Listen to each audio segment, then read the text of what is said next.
పేరు పెట్టి నిన్ను పిలిచి ఉన్నాను, నీవు నా సొత్తు. చాలామంది ఈ పిలుపు మర్చిపోతున్నారు.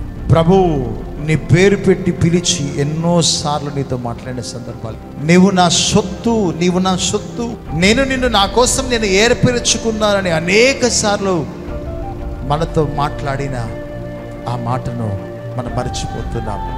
అందుకే పరిశుద్ధాత్మ దేవుడు మరొకసారి నీకు గుర్తు చేస్తున్నాడు. యెషయా గ్రంథం 43:1 అయితే యాకోబు నిన్ను సృజించిన వాడు నాకు యెహోవా, ఇశ్రాయేలు నిన్ను నిర్మించిన వాడు ఇలాగో సెలవిచ్చుచున్నాడు, నేను నిన్ను విమోచి ఉంచి ఉన్నాను, భయపడకము, పేరు పెట్టి నిన్ను పిలిచి ఉన్నాను, నీవు నా సొత్తు. ఈ వాక్యాన్ని ఒకసారి గమనించుకోగలిగితే యాకోబుతో దేవుడు మాట్లాడుతున్నాడు. యాకోబు నిన్ను సృజించిన వాడు నేనే, ఇశ్రాయేలు నిన్ను నిర్మించిన వాడను నేనే, నిన్ను విమోచించిన వాడను నేనే అని 3 పదాలు ఇక్కడ పలుకుతున్నాడు. యాకోబును సృజించిన వాడు దేవుడే, ఇశ్రాయేలుగా నిర్మించిన వాడు దేవుడే. దేవుడు యాకోబును విమోచించిన వాడు ఆయనే గనుక యాకోబు మీద దేవునికి ఎంత అధికారం ఉందంటే నీవు నా సొత్తు అని పిలుస్తున్నాడు యాకోబు. ఎందుకు అంటే సృజించిన వాడు ఆయనే, నిర్మించిన వాడు ఆయనే, విమోచించిన వాడు ఆయనే, కానీ ఆయనకున్నంత అధికారం ఏ మనిషికి లేదు. ఇప్పుడు కూడా ఎందుకు ఈ మాట నేను మీతో చెప్తున్నంటే, నిన్ను కూడా దేవుడు సృజించిన వాడు, నిర్మించిన వాడు, విమోచించిన వాడు ఆయనే గనుక నీ జీవితంలో అద్భుతమైన కార్యము దేవుడు చేయాలని ఆశపడుతున్నాడు. ఎందుకంటే యాకోబు పోరాటం చేశాడు, వట్టిగా ఎలీసా ఇజ్రాయేల్గా మారలేదు. యాకోబు పోరాడి గెలిచాడు దేవుని దగ్గర. అందుకే యాకోబు మోసగాడై ఉన్న తన జీవితాన్ని దేవుడు ఆ మోసపూరితమైన జీవితాన్ని తొలగించి ఇశ్రాయేలుగా నిర్మించుకున్నాడు.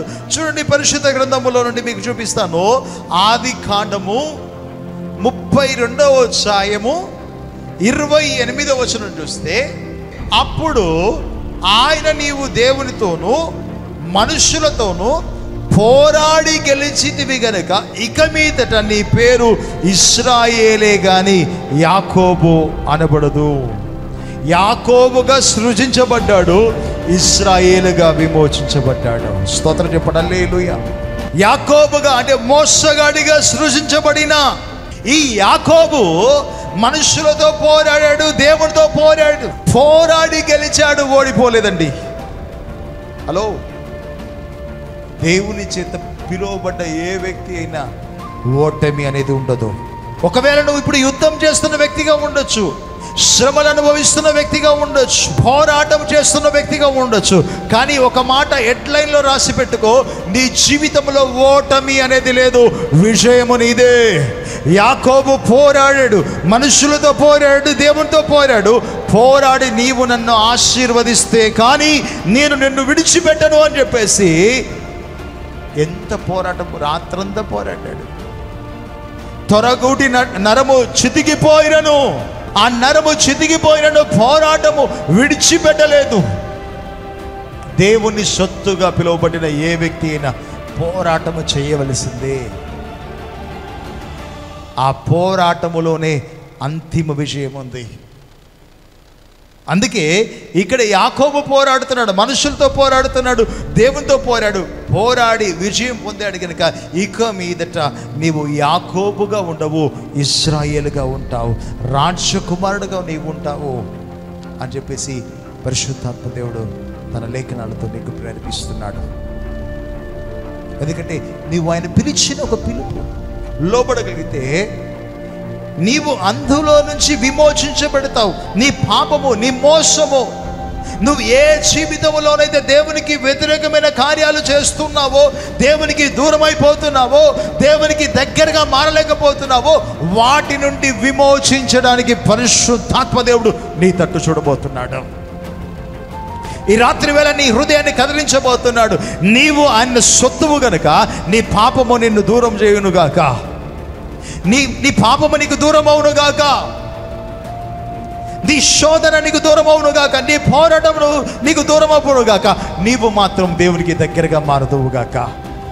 నీ పోరాటం మనుషులతో, దురాత్మల సమూహంతో. ఈ పోరాటాన్ని జయించి నువ్వు దేవునికి దగ్గరగా మారగలిగితే ఒక ఎలీషా ప్రవక్త వలె మారబోతున్నాడు, ఒక ఏలియా ప్రవక్త వలె మారబోతున్నాడు, ఒక మోషే వలె, ఒక దానియేలు వలె, ఒక యెహోషువ వలె, ఒక ఎజ్రా వలె, ఒక నెహెమ్యా వలె మన ప్రవక్తలు పోరాడి గెలిచారు. ఆయన పిలిచిన సొత్తు తెలుసా, వారందరూ కూడా దేవుని సొత్తు. వారు పేరు పెట్టి పిలువబడిన వారు, దేవుని కోసం ఏర్పరచబడ్డవారు, దేవుని కోసం నియమించబడ్డవారు. అందులో నీవు నేను ఉండాలని ఆశపడుతున్నాను ఈ రాత్రి వేళ. అందుకే మరొకసారి గుర్తు చేస్తున్నాడు, నీవు నా సొత్తువు. ఎన్ని శ్రమలు వచ్చినా, ఎన్ని బాధలు వచ్చినా, ఎన్ని పరిస్థితులు వచ్చినా, నేను నిన్ను సృజించాను బిడ్డ, నేను నిన్ను నిర్మించాను బిడ్డ, నిన్ను విమోచించాను, నీ శ్రమల నుంచి తప్పించాను, నీ బాధల నుంచి తప్పించాను, నీ వేదన నుంచి తప్పించాను. షడ్రక్ అగ్నిగుండంలో, షడ్రక్ మెషక్ తెలుసా అబేద్నెగోలు అగ్నిగుండం నుంచి తప్పించబడ్డారు. దానియేలు సింహం బోల నుంచి తప్పించబడ్డాడు.